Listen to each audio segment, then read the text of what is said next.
Yo, what up? This is episode 3, part 2. Reason there's a part 2 is because if you saw part 1, I was lit.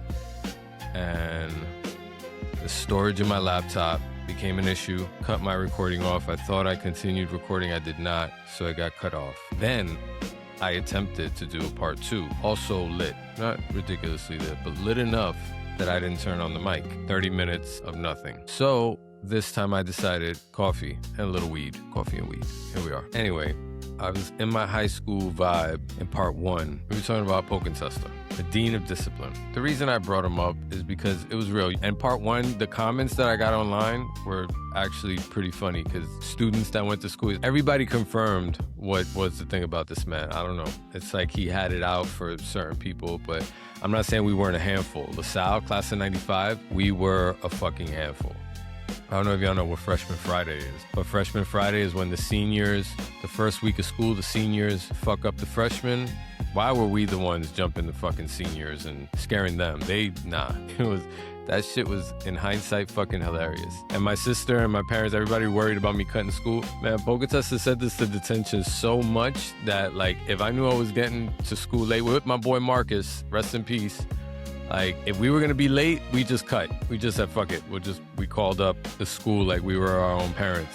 We called out. Sometimes it was every Wednesday and Friday. We'd be on the train be delayed. Like, yo, we're going to get detention. And we'd go all the way to LES, get like 2 bacon, egg, and cheese sandwiches, because that was the routine. I would get to school every morning and get my breakfast. And if it was a choice between getting to school on time, getting my breakfast, and being late and deciding stay or cut, I would get my sandwich and usually cut. I've gone all the way a block away from school, get my 2 sandwiches and turn right the fuck around and just go home, smoke a blunt, walk on the river. So cutting was not a factor. I got a call recently from my boy that he's 10 years younger than me, but he graduated from LaSalle and Polk and Testa was there for his 2005 class. And he says, yeah, he was a dick. He was always fucking singling people out. This man didn't want me to walk. I had a beard. You know, 14, 15, my hair started growing. What can I say? The rules in school was you have to be clean shaven or whatever. I couldn't keep up. Like, I also didn't want to. I rebelled. I admit that. I rebelled. I wasn't easy either.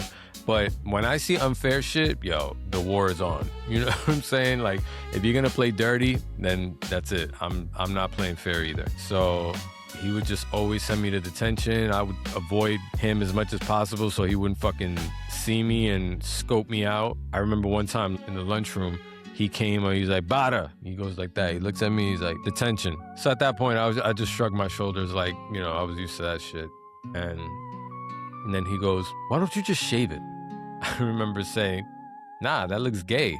I know, it's a stupid shit to say, but that's what I said. He was like, in my office, right now. And when I get to the office with him, he gives me this whole speech. You insulted me, you insulted my family, you insulted my culture. This guy's Italian. He looks like Rocky Balboa. Like, he was a fighter. Legit, he was a boxer. And from what I heard, could be rumors, but he lost all his fights. It was only like 9 or 10, but I think he lost all his fights and decided it's not for him, clearly. But he came into this fucking school like that. Just picture a loser. Literal loser coming in, you know what I'm saying?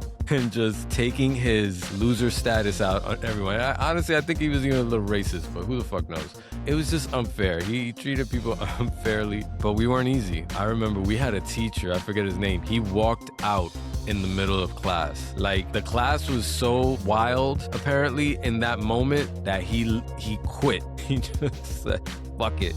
No 2 weeks, no let anyone know, just walked out. That was it. That's the type of class we were. Again, we were not easy. We had guidance counselors tell us don't bother applying to 4-year colleges. We had teachers and administration said you're all going to be losers, thugs, drug dealers. They had zero hope for us. Zero hope. And we were the only class in the history of the school that did not have a school trip, a senior trip, or a prom. We did not have a senior trip or a prom. They were like, fuck you, just get the fuck out of here. You know what I'm saying? Like, we don't want you here anymore. Please go. Like, you've overextended your stay. Like, get the fuck out of here. I'll give you a couple more Polk and Testa stories, then I'll let it go. That's it. This is the Dean of Discipline episode. seems like. But I gotta give y'all these stories because they're just like, they're hilarious. Now they are. Me and Omar were walking out of school. It's done. We got our coats on, everything. Like, one of the rules in school is you can't wear a hat in school. You know, fine. Me and O are literally like 5 steps away from the front door of the school. Coats on, book bag on, everything. Like, we're out. Day's over. And Pocatessa's coming out of wherever the fuck he's coming out of, that floor. And he's like, Nunez, take the hat off. And Omar turns around and he's like, man, like, the door's right there. You know what I'm saying? Like he was just like, man, whatever. You know what I'm saying? Like, I ain't listening to this motherfucker. Because this is what I'm saying. This is the type of shit, like, why are you fucking with us, right? So Omar just, he ignores him. He looks at him, ignores him, keeps it fucking moving. And I did the same thing. we both had hats on. We both looked at him like, man, get the fuck out of here, bro. We're leaving. You know what I'm saying? And he's like, Nunez, Bada, upstairs, my office, detention, whatever the fuck. Yo, I think his office was on the 3rd floor. I'll never forget this shit. Omar walking up the steps in front of me, and we're going slow. We're like, fuck, because we're pissed. We were about to just go out, probably smoke, and now we got fucking detention because this guy wants to be a dick. So we're walking up the steps, and I just see Omar. His steps was getting like heavier and heavier. And we get to the 3rd floor. He doesn't even get into the office. He's in the hallway, and he takes his hat off, and he's like, man, fuck this shit. And I was just like, yeah, I feel you, bro. Pocatessa's already in his office. He's like, Nunez, in my office. He goes in his office, and I don't know what words were exchanged. It wasn't much because it happened quick. Pocatessa had a desk. I don't know if y'all know the 80s, 90s teacher's desks. It takes like 2 to 4 people to move these type of shits with the drawers on the side. You know what I'm saying? The heavy duty. That's just probably oak. I'm sitting outside the hallway. There are chairs, and I'm just watching. This shit, but I can't hear exactly what they're saying. But what I do see is Omar grabbing the heaviest desk in the school probably and flipping that shit up. Yo, Pocatessa's face was in shock. Like, he didn't know what the fuck to do. What can you do? I don't even remember what happened after that.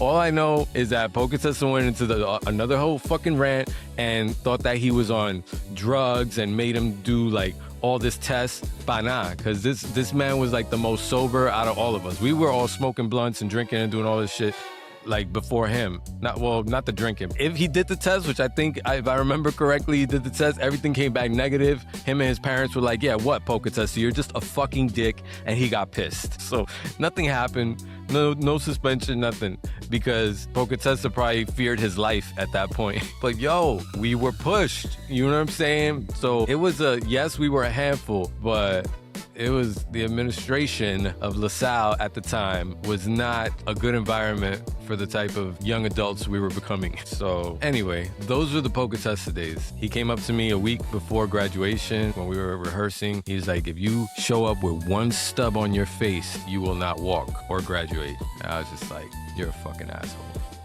But I walked. Whether I had a 5 o'clock shadow or not, I walked. So one last fuck him. I digress. So, I got one more. All right, one more story. I gotta give you one more because this was a good one. So I was a DJ, right? I became a DJ around sophomore year. Me and my boy Brian, we offered to do the parties.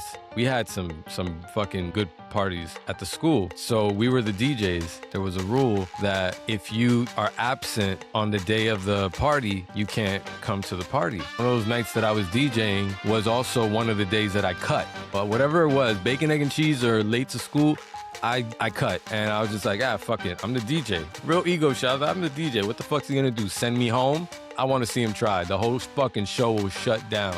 Yo, I showed up like I was there all day in school. Equipment, everything setting up. My man came into that gym like a bat out of hell, like just charging, just dying to send me home. And he goes, Bada, you can't be here. You can't be here. Go home. I was like, shut this whole thing down? This is all my equipment, so I gotta take all this. I gotta take this all with me. So I can do that, or, I probably got detention the following week, but I DJ'd the fucking party. So fuck him one last time. That was my last story, my last rant. Peace be with you.